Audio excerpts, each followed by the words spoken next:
mo papa. Iromo nuname, aseni me. Ayo lese mo papa. Iromo no you wese ni marebe. Iromo no you wese ni marebe. Agba monde gende melo po bore se kanale. Iromo no. Iye yo. Iye.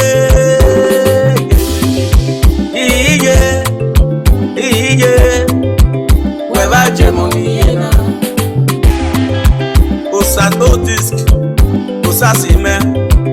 Weba jemoni yena. Iromo no you wese ni marebe. Iromo no you wese ni marebe. You wese ni marebe bona yena.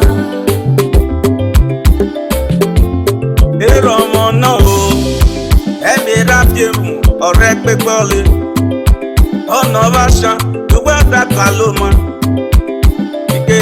Nikele. Uwo wonu jena o. Adeyo. Aye lese mo papa.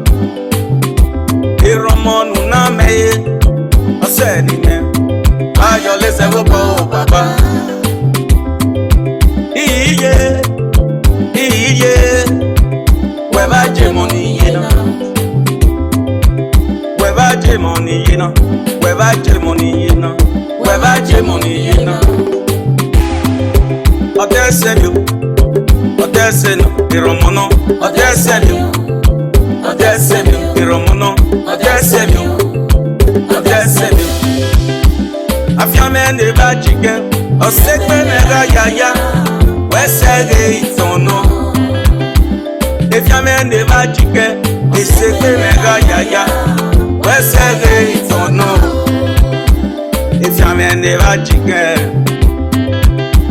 Osekpe mega yaya ine. Osekpe mega pupure o. Uomo nuche me religie nya.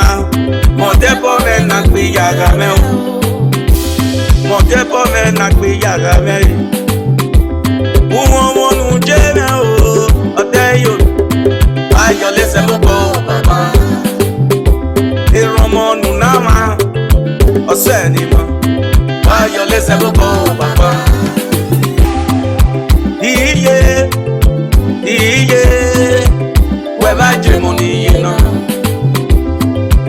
Weba jemoni yena. Weba jemoni yena. Weba jemoni yena. Oh, odesemi. Iromo no. Odesemi. Abame name. Odesemi. Nekpe me name. Odesemi. Isakwe name. Odesemi.